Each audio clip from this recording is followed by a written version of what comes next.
आदाब, आप देख रहे हैं हिंदुस्तानी मीडिया में शाहिद कामरान। आज हमारे स्टूडियो में मौजूद हैं बिस्फी प्रखंड अंतर्गत सिंगिया पश्चिमी पंचायत निवासी इंजीनियर मोहम्मद आफ्ताब आलम। पेशे से इंजीनियर हैं और ये मुखिया के भावी उम्मीदवार हैं। आफ्ताब साहब, आपका हिंदुस्तानी मीडिया में बहुत बहुत स्वागत है। शुक्रिया शाहिद सर। पहली बात तो आपको बहुत बहुत शुक्रिया, आप यहाँ मुझे बुलाएं, इनवाइट किए, इसके लिए मैं तहे दिल से आपका शुक्रगुजार हूँ। आप आफ्ताब साहब, आप ये बताएं कि आप इंजीनियर हैं, पेशे से इंजीनियर आप हैं और आप यंग हैं। अभी आपको आपका वक्त कमाने का है, अर्न करने का वक्त है आपका, इसलिए कि मेरा मानना है कि पढ़े लिखे लोगों को लोग अपना प्रतिनिधि कम चुनता है। आप गौर करके देखें, पूरे जिला को अगर आप देखेंगे, उसके आंकड़ा को निकालेंगे तो मुझे नहीं लगता कि सियासत के ओहदे पे ज़्यादातर पढ़े लिखे लोग मिलेंगे आपको। लेकिन फिर आप में ऐसा क्या है कि आप पढ़ने लिखने के बाद, आला तालीम हासिल करने के बाद आप पंचायत चुनाव में कूदना चाह रहे हैं? देखिए, पहली बात तो मैं बता दूं कि जब भी मैं अपने घर आता हूं और बारीकी से जब अपने पंचायत का हाल देखता हूं, जिस हिसाब से पंचायत का हाल को पूरी तरीके से बदतर बना दिया गया है ये लोग राजनीति के नाम पे, तो इन चीज़ों को बहुत बारीकी से हमने देखा है, पढ़ा है, सोचा है और समझने के बाद मैंने ये डिसीज़न लिया है कि नहीं, कहीं ना कहीं पढ़े लिखे लोगों को ही इसमें आना पड़ेगा। और जब तक हमारे जैसे लोग, पढ़े लिखे लोग नहीं आएंगे और जो समझदार लोग, जो समाज को अच्छे से समझते हैं और समाज को एक ऊंचाई पे ले जाना चाहते हैं, जब तक ऐसे लोग नहीं आएंगे तब तक जो अभी राजनीति के नाम पे जो नेता है, मुखिया है, सरपंच जो भी, या फिर बड़े विधानसभा हो या सांसद के जो नेता, ये लोग इसी तरीके से समाज को और पंचायत को, यहाँ तक के राज्य को और भी निचले स्तर पे ले जाएंगे राजनीति के नाम पे। यहाँ भ्रष्टाचारी का मुद्दा हो या आपका शिक्षा हो या स्वास्थ्य, कोई भी ऐसा टॉपिक नहीं है जिन पे इन लोगों ने पूरी तरीके से बर्बाद करके रख दिया। और चूँकि पंचायत स्तर से मेरा स्टार्ट करने का मकसद ये भी है कि अगर हम पंचायत से शुरुआत करते हैं, किसी भी राज्य का जो जड़ होता है, नींव होता है, वो हमारा पंचायत गांव माना जाता है। गांव से शुरुआत होती है। अगर हम पंचायत को एक आदर्श पंचायत बनाते हैं, एक डेवलप्ड पंचायत बनाते हैं और लगभग बिहार का हर एक पंचायत डेवलप्ड हो जाता है, एक आदर्श पंचायत बन जाता है, तो कहीं ना कहीं हमारा राज्य भी मजबूत बन जाता। रही आपने बात कही कि आप पढ़े लिखे हैं, मतलब राजनीति में क्यों आ रहे हैं आप, अच्छा, यहाँ तक कि ये सच बात है कि मैं पढ़ा लिखा इंजीनियर, मैंने अपनी नौकरी से इस्तीफा दे करके, जो पंचायत का जो हाल देखा, नौकरी से इस्तीफा दे करके अपने पंचायत को सुधार करने के लिए यहाँ आया। लोग राजनीति में अक्सर कैरियर बनाने आते हैं, मैं अपने कैरियर को छोड़ करके राजनीति में आया ताकि समाज के लिए मैं अपना कुछ दान, जो भी कुछ है मेरे पास, इल्म है या ज्ञान, वो पंचायत के लिए समर्पित करने के लिए ये तैयार हो। यहाँ तक कि मेरे घर वाले खफा हैं इन चीज़ों से कि क्यों रिज़ाइन दिया, क्यों इस्तीफा दिया, लेकिन किसी भी तरह से मैंने अपना मन बना लिया कि नहीं, चुनाव लड़ना है और अपने समाज को एक बेहतर समाज बनाना। आफ्ताब साहब, आप ये मुझे बताएं कि क्या आपने जो अभी मन बनाया है अपने मुखिया चुनाव लड़ने का, क्या आपने अपने समाज से राब्ता किया, वहाँ के लोगों से आपने मशवरे लिया, लोगों का क्या कहना है, इसलिए अभी भी मुखिया होंगे वहाँ? जी, मैंने राब्ता, यहाँ तक कि जब मेरी ख्वाहिश भी नहीं थी लड़ने की, जब मैं घर पे आता था कभी भी छुट्टी में, तो जो स्थिति देखता था, सबसे बड़ा जो मैं पहला चीज़ नोटिस किया, कम्युनलिज्म, सांप्रदायिकता हमारे पंचायत में खास करके बहुत था। तो वहाँ कई बार ऐसे मौके हुए जहाँ पे हम लोगों के बीच, हिंदू मुस्लिम समुदाय के बीच आपसी भाईचारगी को बनाने में काफ़ी अहम रोल अदा किया। तो बहुत ऐसे सारे जो भी मुस्लिम समुदाय के भी लोग जो है, नॉन मुस्लिम समुदाय के भी लोग हैं, वो लोगों को लगा कि नहीं, हमारे पंचायत को एक ऐसा प्रतिनिधि चाहिए जो सबको लेकर चले, मुस्लिम भाईचारगी को बना के लेकर चले। और कहीं ना कहीं उन लोगों की भी ये राय है कि मैं पंचायत चुनाव में आऊँ, मुखिया का प्रत्याशी बनूं। इस वजह से मेरा तो बाद में ये बना मन, लेकिन पहले उन लोगों का भी मन था कि नहीं, आप आइए, हम लोग आपके समर्थन में हैं, आपको समर्थन करेंगे। तो फाइनली मैंने भी ये मन बना करके अपनी नौकरी से इस्तीफा दे करके आप ये बताएं, बगैर किसी टीका टिप्पणी के ये बताएं, मैं किसी की बुराई भी नहीं करना चाहता, नहीं आपसे पूछना चाहता, लेकिन आप ये बताएं कि आपके पंचायत में सबसे ज्यादा क्या खलता है आपको, किस चीज़ की कमी लग रही है आपको? सबसे ज़्यादा जो, एक तो भ्रष्टाचार मेन मुद्दा है, ये लगभग आपके हर एक पंचायत में मिल जाएगा, भ्रष्टाचार का मुद्दा है। दूसरी बात कि जो फंड गरीबों को के लिए राज्य सरकार या केंद्र सरकार देती है, जुनून लोगों तक वहाँ नहीं पहुँच पाता है। यहाँ तक कि बहुत ऐसा आदमी, यतीम को हम देखें, बहुत सारा मुसलमात है, उनको राशन कार्ड नहीं है, राशन कार्ड उनको निर्गत होना चाहिए। जो अनाज आते हैं सरकार की तरफ से उनको मिलना चाहिए, वहाँ नहीं मिलता। दूसरी बात, इंदिरा आवास भी, ये तो प्रधानमंत्री आवास योजना, पहले इंदिरा आवास योजना था, इनमें जो करप्शन है ये भी इतना हाँ, ज्यादा एक आदमी को कई बार मिल जिसको मिलना चाहिए उसको नहीं मिला, उनको नहीं मिला। दूसरी बात, इन सब चीज़ों में कमीशन खोड़ी होती है कि मुखिया 25,000 चाहिए। अभी शौचालय का ही देख लीजिए आप, 12,000 में शौचालय का सरकार पैसा देती है, उसमें 2,000 तो ये कॉमन है, ओपन है कि सब लेता है 2,000। अब हमको ये नहीं समझ में, तो वो 2,000 क्यों कोई लेता है और क्यों लेगा? तो आपको लगता है आफ्ताब साहब आप मुखिया बन जाएंगे, लोग मुखिया बना देगा तो आप इसको रोक दीजिएगा? एकदम। अकेले एक आफ्ताब, क्या इतना उस आफ्ताब में इतनी ताकत होगी, इतना उस किरण में इतने क्या बोलते हैं कि रोशनी होगी कि वो समूह को जो है रोशनी दे डालेगी? हकीकत तो ये है कि भ्रष्टाचार हमारे हर एक संस्थान को दीमक की तरह चाट चुका है।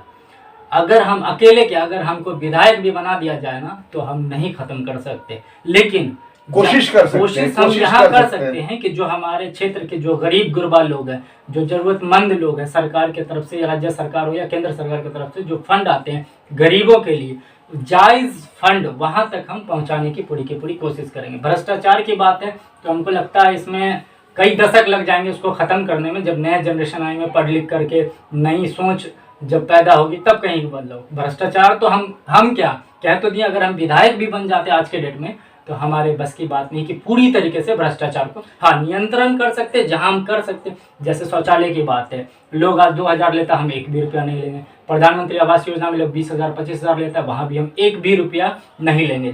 जो भी गरीब का काम होगा मैं फ्री में करूंगा सबका। जो सरकार की तरफ से फंड आता है उसमें कोई कमीशन खोड़ी नहीं होगी मेरी, और जितना जो होगा मेरे तरफ से भी, जितना जो होगा, अगर गरीब के लिए कुछ करना होगा तो मैं करूंगा। और यही जज्बा लेके हम उतरे हैं, और इंशाल्लाह भगवान ने चाहा तो ये आगे भी यही जज्बा रहेगा। और आपको क्या लग रहा है कि अब आपको ऐसा नहीं लग रहा कि हर पंचायत में, अभी जैसा कि हम लोगों के पास रिपोर्ट आती रहती है कि हर पंचायत में देखा जा रहा है कि एक मुखिया के पोस्ट के लिए कम से कम आधे दर्जन लोग मैदान में खुद को मुखिया के उम्मीदवार बता रहे हैं।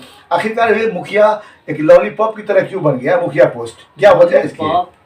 साफ वजह, इसका खुला वजह है कि जो भी मुखिया देख लीजिए, जिस मुखिया को 250 रुपया वेतन मिलता है, वो मुखिया 5 साल में बीघा जमीन खरीद लेता है, एक बड़ा सा मकान बना लेता है, कई सारे स्कूल, प्राइवेट स्कूल खोल लेते हैं, यहाँ तक के कि इतना जमा पूंजी कर लेता है कि वो अगले 50 साल 25 साल भी आराम से, तो लोग देख रहा है कि इसमें बहुत पैसा है, बहुत पैसा कमा सकते, इसलिए मुखिया के लिए।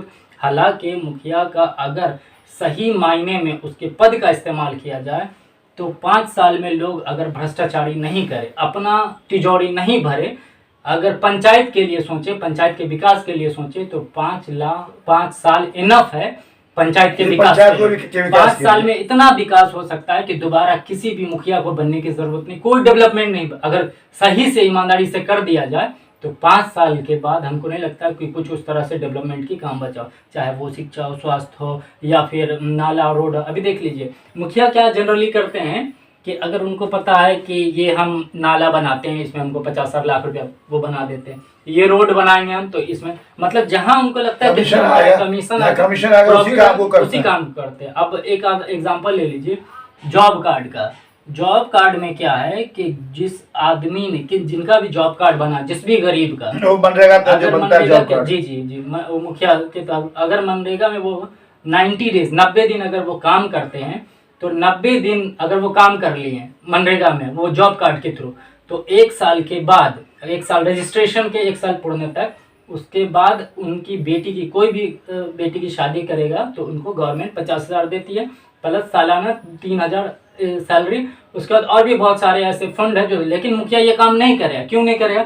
वो जानता है उसमें उसका कुछ प्रॉफिट नहीं है, उसमें उसका कुछ प्रॉफिट, अगर फिर वहाँ पे ये जरूर बात कर लेगा कि ठीक है 50,000 हम दिलवाएंगे, 10,000 दोगे तो जहाँ उनको लगता है किसी भी मुखिया को कि यहाँ हमारा कोई फायदा नहीं, वो काम नहीं, चाहे वो कितना भी गरीब हो, कितना भी वो मजलूम हो गुर्बत में, उससे उसको कोई फर्क नहीं पड़ता, सिर्फ उसका पॉकेट भरना चाहिए, जेब भरना चाहिए, वही काम करता है। आफ्ताब आलम, ये आप बताएं, आपसे एक आखिरी सवाल है कि अगर आपको सिंघिया पश्चिमी पंचायत के लोग मुखिया बना देते हैं जी। तो यह आफ्ताब आलम, इंजीनियर आफ्ताब आलम, सिंघिया पंचायत के लोगों को क्या देगा? देखिए, पहली बात कि हम चूँकि प्रोफेशनल इंजीनियर है, तो हम अपना एक प्लान लेकर के चल रहे हैं कि अगर हम मुखिया बनते हैं तो पहली बात कि जो जो डेवलपमेंट जोन है, जहाँ जहाँ हमको डेवलपमेंट करना, कहाँ नाली नहीं है, कहाँ सड़क नहीं है, शिक्षा व्यवस्था पे भी हमारा फोकस रहेगा। शिक्षा व्यवस्था पे बाकी मुखिया इसलिए नहीं करता है क्योंकि देखिए, अगर आप जाते हैं स्कूल में बोलने के लिए कि बच्चे को ढंग से पढ़ाई नहीं होती या कुछ भी, तो वो कोई भी मुखिया जो बोलने जाएगा तो पहले ही इतना भ्रष्टाचारी रहेगा कि उसके अगेंस्ट बोलेगा, 10 अगेंस्ट उसका खुद जो है उसके अगेंस्ट कुछ ना कुछ फाइल ओपन हो, इसलिए वो नहीं बोलता। अगर हम खड़े होते तो शिक्षा जो गांव-गांव छोटा-छोटा वार्ड वाइज जो है उस तरह का हम ये कर देंगे कि बच्चे की शिक्षा व्यवस्था सुधारा जा सके। उसके बाद जो स्ट्रीट लाइट है, हर जगह स्ट्रीट लाइट होना चाहिए। शौचालय का व्यवस्था कुछ जगह ऐसे है पब्लिक प्लेस है वहाँ होना चाहिए, और जो नाला हो, पानी हो, और जो भी प्रधानमंत्री आवास योजना हो या शौचालय, वो हम फ्री में करेंगे। लेकिन सबसे बड़ा यहाँ पे मुद्दा है मतदाताओं के मत को कैसे हम अपनी तरफ करें, क्योंकि अच्छा, आप तो ताकतवर भी नहीं है, इसलिए कि मुखिया का जो इलेक्शन होता है, ऐसा जहाँ तक देखा जाता है कि मुखिया के इलेक्शन में भी अब धन का इस्तेमाल होता है। मतलब ताकतवर किस हिसाब से ताकतवर मतलब पैसे की ताकत भी होती है, जैसे सुनते हैं, हम लोग भी सुनते हैं और देखते भी हैं। तो आपके पास तो ये भी नहीं है। पैसे, ये बात सच है कि पैसे की ताकत पे और जाति धर्म के नाम पे इलेक्शन जीता जाता है, लेकिन अभी क्या है कि हम लोगों को ये करना होगा, अकल से काम लेना, कि जो मतदाता है, मतदाता जागरूकता अभियान चलाना पड़ेगा, घर घर जाना पड़ेगा, वार्ड वाइज जाना पड़ेगा, लोगों को बताना पड़ेगा कि ये पंचायत चुनाव क्यों होता है, क्यों क्या फायदा है, हम अपना प्रत्याशी क्यों चुनते। तो आप ये कर रहे हैं, ये काम कर रहे हैं। हाँ, हम कर रहे हैं और आगे भी आने वाले समय में हम इसको और भी बड़े पैमाने वाइड रूप से करेंगे ताकि लोगों का जो है मिजाज बदले और समझ में आए। असल में चुनाव की जो हकीकत है इसकी जानकारी जनता को नहीं है। लोग क्यों हम चुनते हैं, लोग बरगला करके वोट ले लेते हैं और वोट के बाद जनता का काम नहीं करते, सीधी सीधी दारू बांटता है, रुपया खुलेआम बांटता है, उसके बाद फिर वो वोट ले लेता है। जो मतदाता है उनको ये नहीं पता कि हम अपने मत का इस्तेमाल कहाँ करें और क्यों कर रहे हैं। उनको सिर्फ सबसे बड़ा जो मेन रोल होता है पंचायत चुनाव या कोई भी चुनाव में, दलाल का बड़ा रोल होता है। किसी भी पंचायत में आप देख लीजिए, हर वार्ड में 2-3 दलाल होगा, उनको पैसा मिल जाता है।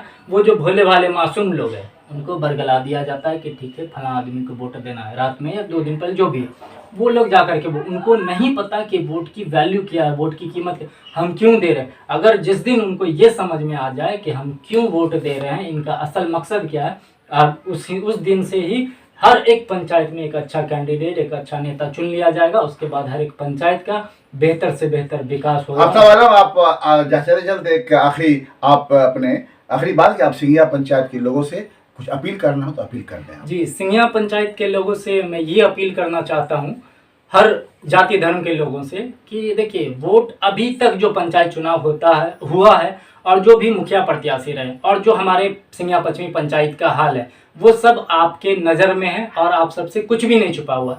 तो मेरी आपसे ये गुजारिश है कि इस बार जो आप लोग वोट करें, चाहे किसी भी जाति धर्म का हो, पढ़े लिखे या जो भी समझदार, ये देखे कि हम किसको, पहले तो आप सारे कैंडिडेट का लिस्ट देख लें कि ये सारे कैंडिडेट में कौन इस लायक है जिससे हम मुखिया बना सकते हैं। हमसे भी बेहतर कैंडिडेट है, आप उसको वोट कीजिए, या आपको लगता है मैं बेहतर कैंडिडेट हूँ तो आप हमको वोट कीजिए। और ये देखिए कि इसमें है काबिलियत मुखिया बनने का या नहीं। ये मुखिया बन के वाकई सिंघिया पश्चिमी पंचायत को एक बेहतर दर्जा, एक बेहतर डेवलप्ड पंचायत, एक आदर्श पंचायत बनाने की काबिलियत है इसमें कि नहीं, तो आप हमें वोट दीजिए।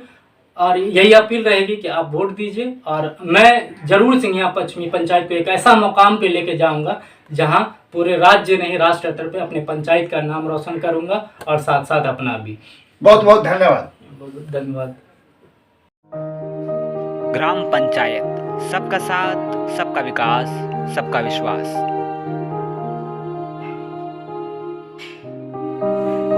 पंचायत राज छौड़ाही जिंदाबाद। सरपंच पद हेतु भावी प्रत्याशी जावेद इकबाल।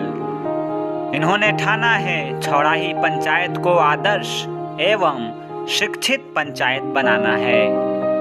नई दृष्टि, नई सोच, वोट फॉर जावेद इकबाल। पंचायत चुनाव 2021 के दंगल में कूदने वाले उम्मीदवार अपने इंटरव्यू के लिए संपर्क करें और अपनी बातों को जनता तक पहुंचाएं। Contact number 98 350 93 053। National optical, Shankar Chowk, Madhubani. यहाँ डॉक्टर के पुर्जा अनुसार चश्मा बनाया जाता है। नोट, यहाँ सभी प्रकार का चश्मा बनाया जाता है। Mobile number 7700896242। आप देख रहे हैं हिंदुस्तानी मीडिया, मैं मोहम्मद शाहिद कामरान। आप हमारे वीडियो को लाइक, कमेंट और अपने दोस्तों में शेयर करें और हमारे चैनल को सब्सक्राइब करें और लेटेस्ट अपडेट के लिए बेल आइकन दबाना।